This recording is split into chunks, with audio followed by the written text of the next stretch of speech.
Mau sampai kapan bacaan kita belepotan dalam sholat? Udah bertahun-tahun, ribuan kali ruku sujud. Apa enggak ada episode sholat kita yang bagus bacaannya? Nah, yang terakhir, ismun itu juga bisa berarti dari kata sumu. Sumuwun, sesuatu yang tinggi. Tinggi terangkat. Sumu. Sumuwun. Sesuatu yang tinggi terangkat. Sesuatu yang tinggi terangkat. Oh, ini agak dalam ya kajiannya. Kalau ngaji biasa mungkin nggak dapat gitu. Ya, mungkin dapatnya nahwunya huruf jar aja. Baun harfu jar min ilaan ala fi rubaba kaflam.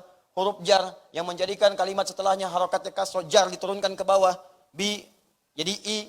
Bismi harokatnya i, nggak ada bismu, nggak ada bisma, pasti i. Ya, billahi jadi i. Itu hanya hukum nahwu. Tapi kalau kita ngaji tafsirnya, maka mesti dibawa buku-buku seperti ini. Kitab-kitab ini supaya dapat kita lengkap. Sumuwun, sesuatu yang tinggi. Orang-orang yang ditandai oleh Allah maka akan diangkat derajatnya tinggi di sisi Allah Subhanahu wa taala. Jelas. Orang-orang dekat dengan Allah, merasa dekat dengan Allah, ibadah kepada Allah, akhlaknya mulia, maka ditandai oleh Allah dan diangkat derajat di sisi Allah Subhanahu wa taala. Persis seperti orang beriman. Beriman, amal soleh diangkat derajat. Orang menuntut ilmu karena Allah diangkat derajat. Ditandai oleh Allah. Tadi hadisnya saya bacakan. Maka turun Quran surah 58 ayat 11. Yarfa'illahu alladhina amanu minkum walladhina utul ilma darajat. Allah akan angkat orang beriman di antara kalian dan orang yang diberikan pengetahuan. Naik. Nah, ini jarang kita dapatkan teman-teman sekalian. Ya, gambaran-gambaran semacam ini. Maka berlindunglah kepada Allah yang maha tinggi. Supaya kita ditandai dan diangkat derajat kita oleh Allah Subhanahu wa ta'ala. Ya, karena itu coba setiap baca Bismillahirrahmanirrahim, hadirkan makna ini. Hadirkan.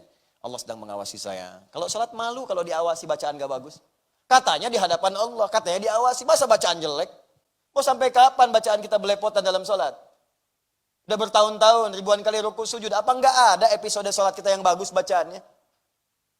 Bukan cuma sudes aja yang bagus. Ya, saya juga sudus akan lebih bagus. Belajar yang bagus. Ya, bukan cuma si fulan saja yang bagus, saya pun akan lebih baik lagi.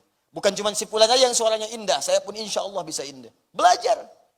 Supaya nggak malu saat menghadap pada Allah. Anda menghadapan dengan bos di kantor, kata-kata ditata-tata. Saya kalau naik pesawat tuh kalimatnya dia eja-eja gitu kan. Pak, teh apa kopi? Maaf, saya mau istirahat saja. Tapi saya rasakan apakah di rumah tangganya seperti itu juga? Ya, coba saya tanya pramugari-pramugari saat Anda di pesawat. Anda menghadapi orang-orang yang bukan mahram Anda. Itu orang asing. Apa hanya karena bayar kemudian Anda perlakukan istimewa dengan mengatakan kalimat lembut? Pak, teh ataukah kopi? Ya, chicken or fish? Masalah ayam ataukah ikan? Saya pengen tahu kalau di rumah begitu enggak gitu sama suaminya. Pak, teh apa kopi? Ikan apa ayam, Pak? Emang ada? Enggak, tempe. Bisa enggak begitu gitu? Bisa enggak? Hah? Gitu. Ya, Allahu Akbar. Ya, cobalah gitu ya. Coba hadirkan makna-makna itu. Rasakan Allah mengawasi kita. Tidak salah profesionalitas pekerjaan harus begitu. Harus begitu memang karena tuntutan pekerjaan, profesionalitas harus dilakukan. Cuma maksud saya, ketika ada di hadapan manusia bisa begitu, kenapa di hadapan Allah tidak lebih baik? Ya, Bismillahirrahmanirrahim. Ya, baca yang bagus. Ini hak kecil jadi hak besar. Panjang jadi pendek, pendek jadi panjang. Pantesan kalau minta cepat jadi lambat. Ya, minta lambat jadi nggak datang. Paham ya?